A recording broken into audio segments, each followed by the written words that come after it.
Are you an artist or handmade business owner and having issues with trying to figure out how to price your art and creations? Maybe you're wondering, is my work really worth that much? Or will people actually pay this amount? And maybe you're wondering, what if someone says it's too expensive? If so, I definitely know how you feel. Hi, my name is Sterling and I'm the multidisciplinary artist here behind Cactus Lady Creation. And here on this channel, I share my journey and the process of creating my fiber art, as well as insights of running a handmade business. So if you find any and all of those things interesting, please consider subscribing and joining up with me each week. In this video, I want to approach this discussion about pricing your handmade work in a way that feels grounded and supportive, because pricing is one of those things that can be very emotional. But pricing is one of the foundational parts of your handmade business. It's not just about covering your costs, but about valuing your time, your skill, and building the foundation of your business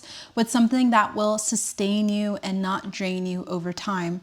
So in this video, we're going to talk about how to price your work in a way that feels fair, unapologetic, and straightforward. I want to start with this idea that pricing is really important because it's the foundation of your business. So when we price our work, we're not just putting a number on our creations. We're deciding how much our time, energy, and our skill and expertise is worth. And we're also deciding the story behind what we create.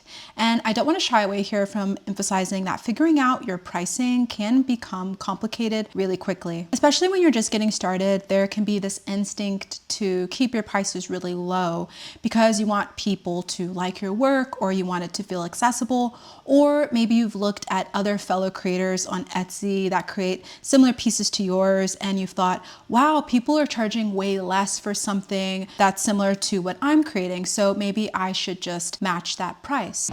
But here's the thing. Pricing your work lower doesn't actually make it more valuable. It actually has the opposite effect. It can tell people that your work is cheap, that it probably didn't take much time to make, or that it isn't something special. And of course, that's not true. What you're making is special. It was made with your hands. It's thoughtful, it's time consuming, and is made with your experience, expertise, and essence. So with your pricing, you want to make sure that you cover the cost of what you spent to make that piece, of course, but you also want to make sure to honor what you poured into making that piece. So therefore, there's this sustainability side to this. If your prices are too low, you can begin to feel resentful, tired, like you're working all the time and getting nothing back, and then eventually you'll burn out. But instead, sustainable pricing will allow you to keep creating your art or craft and to be able to build a business, if that's your goal, that will support you and your craft instead of draining it. But then on the other hand, finding the right prices for your pieces isn't about charging the highest amount that you can or competing with other makers. So you want to make sure that you're pricing in a way that honors and respects your time, your creativity, matches your level of skill behind your work, and allows you to keep creating without burning out. And when you find the right pricing, you're showing others that you value your own work and the value that it brings to others.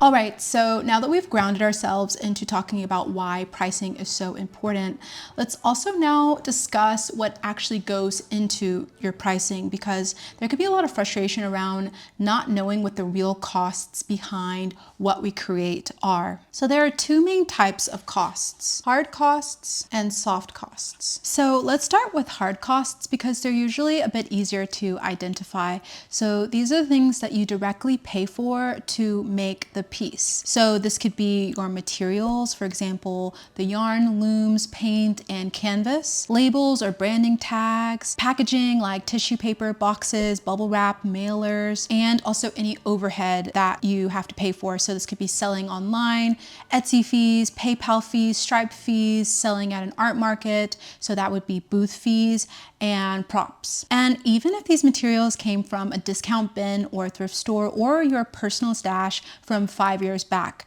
We should still factor them into the pricing because if you had to replace this item tomorrow, that would cost money. So your pricing needs to allow you to replace your supplies as you need and allow your business to keep going. So if you don't already do this, it can be really helpful to just take one of your pieces and break down all of the costs of all of the materials inside of that piece. And then we have soft costs. So soft costs include the time you spent to physically make that piece, the creativity and artistic decisions involved, the skill level you've built up over time, and the problem solving that you do naturally now because of many months or years of practice, as well as the patience and care that goes into creating something by hand. And here's something that's important to remember: just because something feels easy to you to create now, it doesn't mean that it's actually easy to create.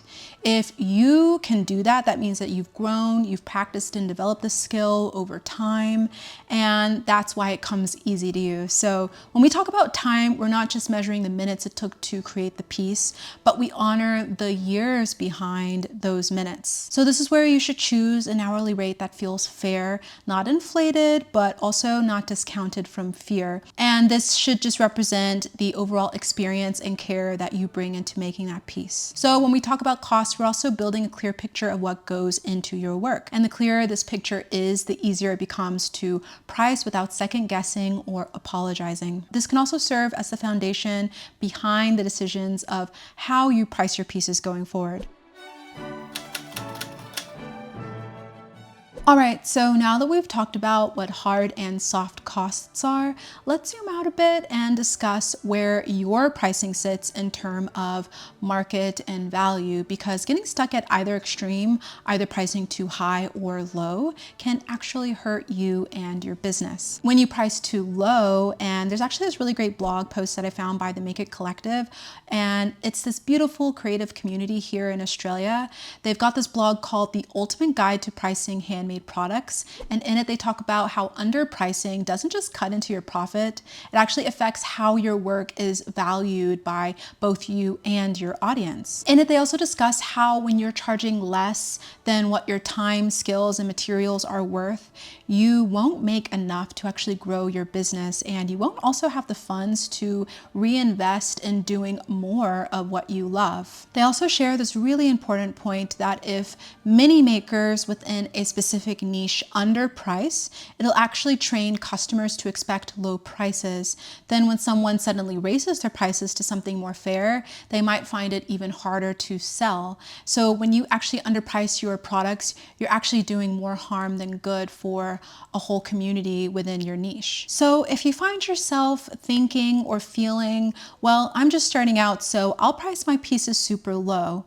Well, remember, you're actually not just affecting your work, you're actually affecting how a whole audience and future makers will perceive the pieces of other makers as well in your niche. But when you price too high on the flip side, overpricing can actually also create trouble. And the article had a really interesting case study from Robert's book, Influence, where there was a jeweler who had issues selling her turquoise jewelry pieces. So she actually doubled the price of her turquoise piece, and they actually sold out. So perception obviously really matters. If you set a price significantly above your market or without context, you'll risk fewer sales.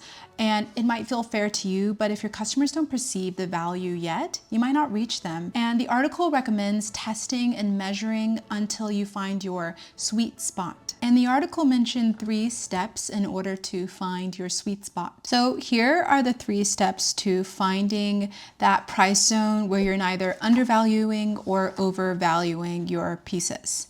You want to research your niche. You can look at what other similar makers are doing and note their pricing and note what actually sells. So you can actually look at sold listings if this is a possibility. You can also test and measure.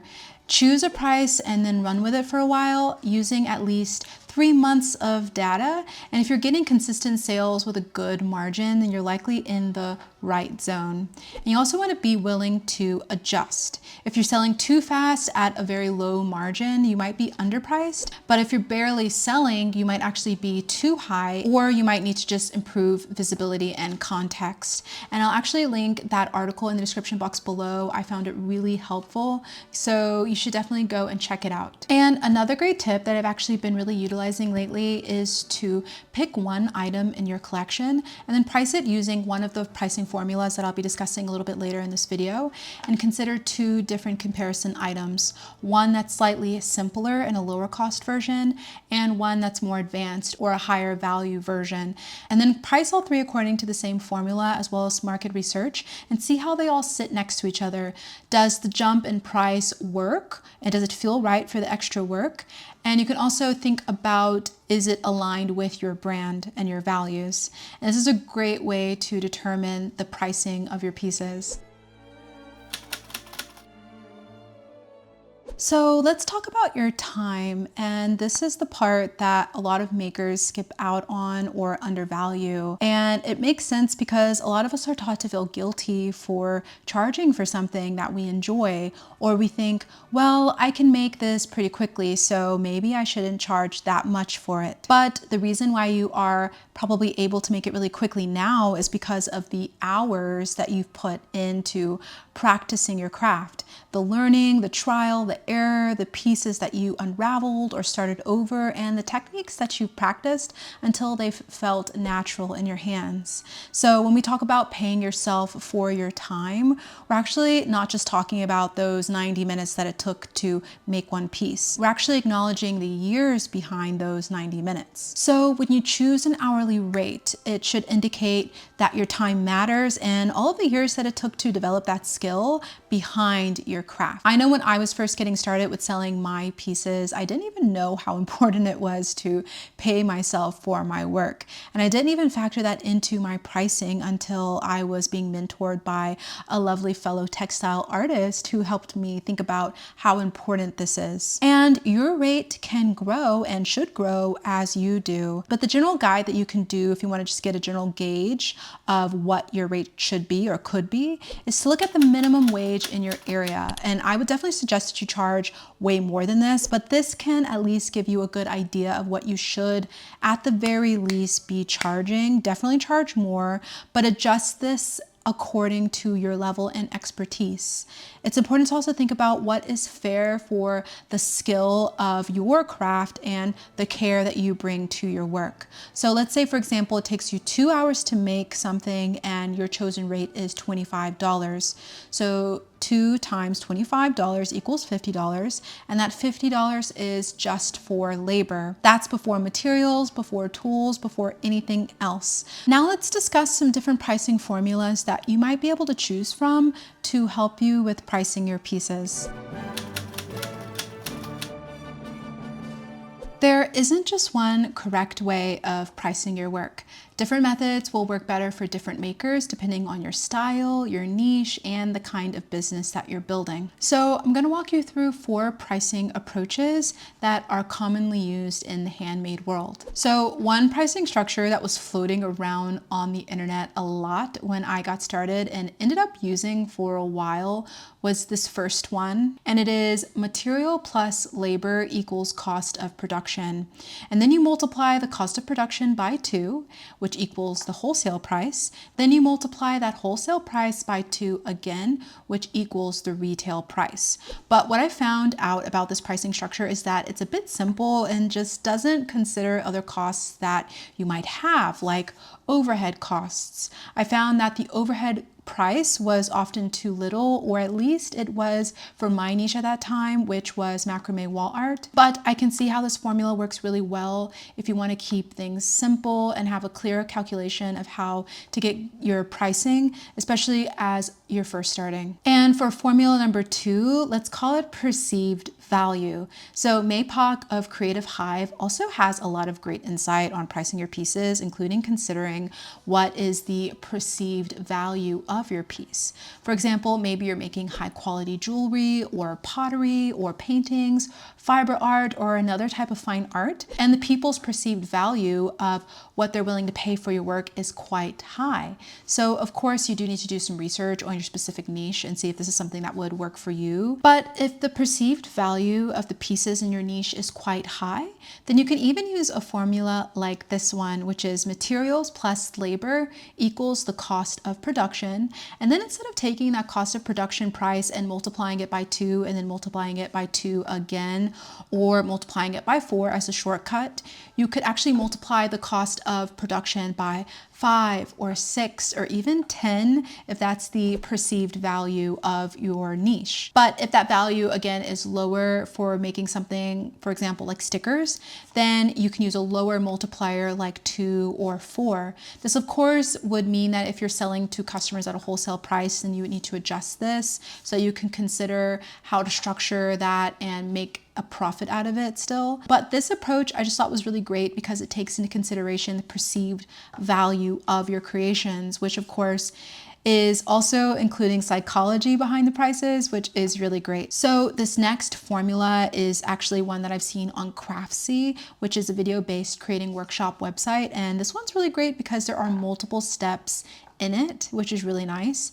And for step 1, you take the cost of the materials plus your time. So this would be your hourly rate multiplied by your hours spent making it, and that would equal the item cost. Then for step 2, you take that item cost and you multiply it by the markup, which could be 2 or 2.5 or more, and that equals the wholesale price. Then for step 3, you take that wholesale price and you multiply it again by the markup, which will equal the retail price. And I really like this one because it considers a place to mark up for the perceived value of the piece, like we talked about in that second formula. But it also distinguishes the wholesale price and its markup from the retail price and its markup. And this is really great, especially if you're selling wholesale. And now for formula 4, I'm in the process of making a lot of pieces for upcoming markets. And so I'm actually using this pricing formula, and it is materials plus time. So that's my hourly rate equals the item cost, then multiplied by a 50% markup plus overhead, and this is processing fees or booth fees for markets, and that equals the retail price. And that markup can also be more or less depending on how intricate the piece is and the general market research that I've done. All right, so now that we've discussed some different formulas to price your pieces, let's discuss how to have the confidence with communicating your prices. And let me know if you've ever experienced this, but I've had quite a journey in getting to the price formula that I use now. And even when I used to price my pieces much lower than I do now, even then I had horrible experiences with people saying that I was overcharging. I remember once I had an old friend, and she was getting married and she wanted me to create this really large, intricate macrame decorative piece for her wedding ceremony. And I was really excited for this project, and we were emailing back and forth, and I even had begun coming up with the details and the design, and I was about to give her my quote of how much it would cost. But then to get an idea, I asked her if she had a budget in mind, and she said that she wanted to spend $100. And you guys, this is wild, right? Because I mean, $100 wouldn't even cover the cost for materials for a piece like this. So I just remember responding something like, "Congratulations on your engagement, but I'm not going to be able to do this project for that much." And I mean, at the time I was living in Texas and she was in California. Even the shipping costs for a piece like that would be nearly $100 alone. But yeah, obviously she just didn't know how much it would cost to make art like mine. And many people won't be familiar with your art form and also won't be willing to pay the prices for your work, right? So that was a huge lesson for me to learn that that those people are just not your target audience. But then I also had another client who wanted a custom piece for her daughter's room, and she said that she had a budget of $500 plus shipping, and that was a really amazing custom. And that was also when I realized that I could be charging a lot more for my pieces, because when the right client comes along who's familiar with my art form, they're definitely more than willing to also pay the prices, and even sometimes they comment that I should be pricing them higher. And also with my price tags for upcoming markets, I'm even thinking of making some tags that include a breakdown of my price formula and why each piece costs what it does for transparency, but it also can become an educational moment for prospective clients. I've seen other creators and artists doing this, and I just think it's also a really great conversation starter with others, and it makes people appreciate your work even more. Your pricing is a big part of the foundation of your business, your identity as a maker, and your self-trust, and you're allowed to take up space here. You're allowed to be paid fairly, and you're allowed to sustain yourself through your creativity. If you're having a lot of trouble with pricing your work higher, I know something that has worked for me are actually positive affirmations. At first, I felt a little silly doing them, but over time, I actually realized that affirmations are a powerful tool with working with the subconscious mind and the conscious mind as well. And I know that I had a few lack-based mantras around the worth of my work when I was getting started, but once I worked through these, I found it a lot easier to find my flow with pricing. And I also learned that it's not only okay, but actually important to say no to certain clients or projects that don't see the value of your work, not only for the sustainability of your craft, but also out of self-respect. So those are some of my thoughts on how to price your handmade work in a way that feels grounded and sustainable. And I'd love to know your thoughts on how you price your pieces in the comments below, or if you're getting stuck with this in some way, please also let me know in the comments, and let's encourage each other down there and help each other out around here. And if you'd like a printable worksheet or pricing calculator to go along with this video, also let me know and I can definitely make one soon. If you enjoyed this video, definitely check out the 5 basic tools that you need to start a handmade business, or check out the Entrepreneur playlist next for more videos like this on my insights of running my small art business. Well, thank you for watching, and I hope you'll join me in the next one.